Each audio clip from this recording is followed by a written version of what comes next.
সামনেই কেন্দ্রীয় বাজেট, আর বাজেটকে ঘিরে বিভিন্ন ধরনের প্রত্যাশাও থাকে দেশের মানুষের। তারই মধ্যে সবচেয়ে বেশি উৎসাহ থাকে কর ছাড় এবং জিনিসের মূল্যবৃদ্ধি ও হ্রাস নিয়ে। একইভাবে এবারেও প্রশ্ন উঠছে, আসন্ন বাজেটে কি বড় ধরনের কর ছাড় পাবে মধ্যবিত্ত? কেন্দ্রীয় বাজেট আর মাত্র কয়েকদিন দূরে। মধ্যবিত্ত শ্রেণী এবং বেতনভুক্ত করদাতাদের মধ্যে প্রত্যাশা দ্রুত বাড়ছে।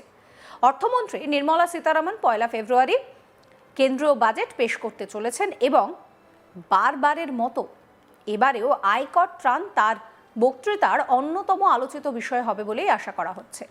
গত কয়েক বছরে কর সংস্কার, বিশেষ করে নতুন আয়কর ব্যবস্থা সম্পর্কিত সংস্কার সরকারের রাজস্ব কৌশলের একটি কেন্দ্রীয় স্তম্ভ হয়ে উঠেছে। গত বছরের বাজেটে করের ক্ষেত্রে কেন্দ্র এমন কিছু ঘোষণা করেছিল যা সাম্প্রতিক সময়ের অন্যতম বৃহত্তম পদক্ষেপ হিসেবে বিবেচিত। নতুন কর ব্যবস্থায় 12 লক্ষ টাকা পর্যন্ত আয় কর কার্যকরভাবে করমুক্ত করা হয়েছিল। বেতনভুক্ত কর্মচারী এবং পেশাদারদের দ্বারা এই সিদ্ধান্তটি ব্যাপকভাবে প্রশংসিত হয়েছিল, যা ক্রমবর্ধমান মুদ্রাস্ফীতি এবং জীবনযাত্রার ব্যয়ের মধ্যে প্রয়োজনীয় স্বস্তি এনে দিয়েছিল। 2026 সালের বাজেট যতই ঘনিয়ে আসছে, কর বিশেষজ্ঞ, অর্থনীতিবিদ এবং বাজার পর্যবেক্ষকরা মনে করছেন যে সরকার আরও এক ধাপ এগিয়ে যেতে পারে। এমন জল্পনাও বাড়ছে যে যদি কিছু ছাড় এবং অব্যাহতি চালু বা প্রসারিত করা হয়, তবে নতুন ব্যবস্থায় করমুক্ত আয়ের সীমা বাড়িয়ে 17 লক্ষ টাকা পর্যন্ত করা হতে পারে। যদিও কোনো সরকারি নিশ্চিতকরণ এখনো করা হয়নি।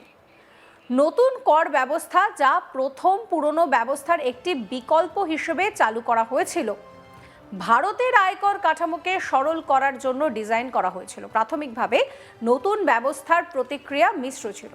অনেক করদাতা, বিশেষ করে যাদের গৃহঋণ বা যথেষ্ট বিনিয়োগ ছিল, তারা পুরনো কর ব্যবস্থাকেই পছন্দ করতেন। তবে সরকার ধীরে ধীরে নতুন ব্যবস্থাটিকে আরও আকর্ষণীয় করে তোলার জন্য তাতে সূক্ষ্ম পরিবর্তন আনে। বাজেট 2025 ছিল এক মোড় পরিবর্তনকারী মুহূর্ত, যখন সরকার নতুন ব্যবস্থায় কার্যকর কর অব্যাহতির সীমা 12 লাখ টাকা পর্যন্ত বাড়িয়ে দেয় এবং এটিকে করদাতাদের জন্য ডিফল্ট বিকল্প বা পূর্ব নির্ধারিত পছন্দ করে তোলে। এই পরিবর্তন করদাতাদের আচরণকে নাটকীয়ভাবে বদলে দিয়েছে। সরকারি তথ্য অনুযায়ী এই ঘোষণার পর 90% বেশি করদাতা নতুন ব্যবস্থা বেছে নিয়েছেন। এই পদক্ষেপ কেবল সম্মতি সরল করেনি, বরং প্রশাসনিক জটিলতা হ্রাস করার সঙ্গে সঙ্গে ভিত্তিপ্রস্তর করার সরকারের বৃহত্তর লক্ষ্যের সঙ্গে সামঞ্জস্যপূর্ণ ছিল। 2026 সালের বাজেট দোরগোড়ায়। এখন প্রশ্ন হলো যে সরকার তার বাকি ফাঁকগুলো পূরণ করে নতুন ব্যবস্থাকে আরও শক্তিশালী করতে পারে কিনা।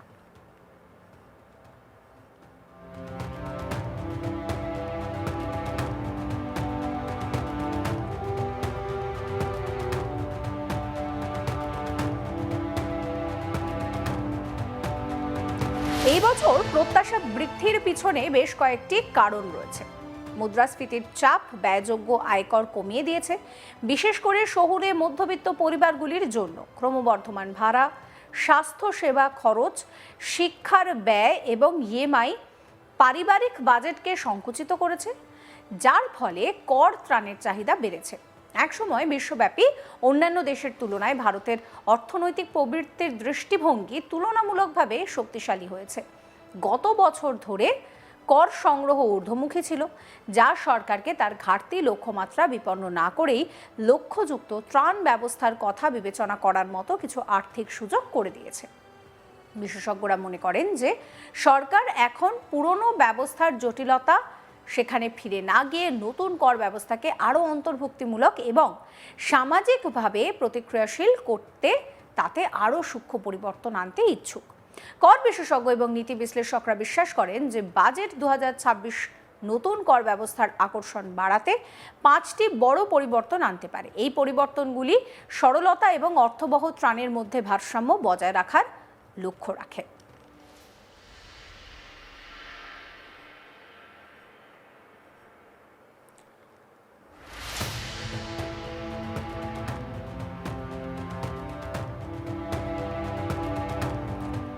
প্রথমত, দীর্ঘমেয়াদী বিনিয়োগকে উৎসাহিত করা। নতুন কর ব্যবস্থার একটি অনাকাঙ্ক্ষিত ফলাফল হলো দীর্ঘমেয়াদী বিনিয়োগে মন্দা। যেহেতু বেশিরভাগ ঐতিহ্যগত বিনিয়োগ সম্পর্কিত বাদ দেওয়াগুলো সরানো হয়েছিল, তাই অনেক করদাতা আর ইকুইটি মিউচুয়াল ফান্ড বা অন্য দীর্ঘমেয়াদী উপকরণগুলিতে বিনিয়োগের জন্য সরাসরি কর প্রদান করার বিষয়টা দেখছেন না। বর্তমানে ইকুইটি বিনিয়োগের উপর 1 লক্ষ টাকার বেশি দীর্ঘমেয়াদী মূলধন করযোগ্য। বিশেষজ্ঞরা পরামর্শ দেন যে সরকার এই সীমা 1 লাখ টাকা থেকে বাড়িয়ে 1.3 লাখ টাকা বা তার বেশি করতে পারে।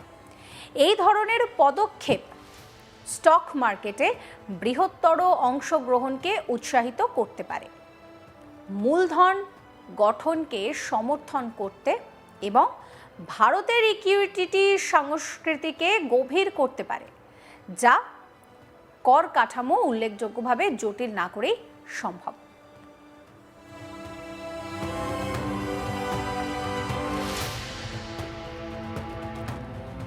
এবার হচ্ছে দ্বিতীয় বিষয়, বাড়ি ভাড়ার ভাতা এবং স্বাস্থ্য বীমা। মূল সমস্যাগুলির সমাধান। নতুন কর ব্যবস্থায় করদাতারা বাড়ি ভাড়া ভাতা বা স্বাস্থ্য বীমা প্রিমিয়ামের জন্য কোনো সুবিধা পান না। এটা একটা বড় উদ্বেগের বিষয়, বিশেষ করে শহুরে অঞ্চলে, যেখানে গত কয়েক বছরে ভাড়ার খরচ তীব্রভাবে বেড়েছে। অতিমারির পর স্বাস্থ্যসেবা ব্যয় উল্লেখযোগ্যভাবে বেড়েছে। স্বাস্থ্য বীমা প্রিমিয়াম এবং পকেট থেকে সরাসরি চিকিৎসা খরচ এখন পরিবারের ব্যয়ের একটি উল্লেখযোগ্য অংশ গঠন করে। বিশেষজ্ঞদের যুক্তি যে নতুন ব্যবস্থায় স্বাস্থ্য বীমা এবং মেডিক্লেম খরচের জন্য সীমিত কর্তনের অনুমতি দিলে তা সিস্টেমের সরলতাকে ক্ষুণ্ণ না করে লক্ষ্যযুক্ত ত্রাণ সরবরাহ করবে। এমনকি একটি সামান্য কর্তনও মধ্য আয়ের পরিবারগুলির জন্য আর্থিক চাপ কমাতে অনেক দূর পর্যন্ত এগিয়ে যেতে পারে। তৃতীয়ত, গৃহ এবং শিক্ষা ঋণ। দীর্ঘদিনের চাহিদা গৃহ মালিকানা ভারতের মধ্যবিত্তদের জন্য একটি প্রধান আকাঙ্ক্ষার কারণ হিসেবে রয়ে গিয়েছে। পুরনো কর ব্যবস্থায় করদাতারা গৃহীত ঋণের মূল পরিশোধ এবং সুদের ওপর উভয় ক্ষেত্রের কর্তন দাবি করতে পারতেন। নতুন ব্যবস্থায় এই সুবিধাগুলো অনুপস্থিত, যা বাড়ি ক্রেতাদের জন্য এটিকে কম আকর্ষণীয় করে তুলেছে।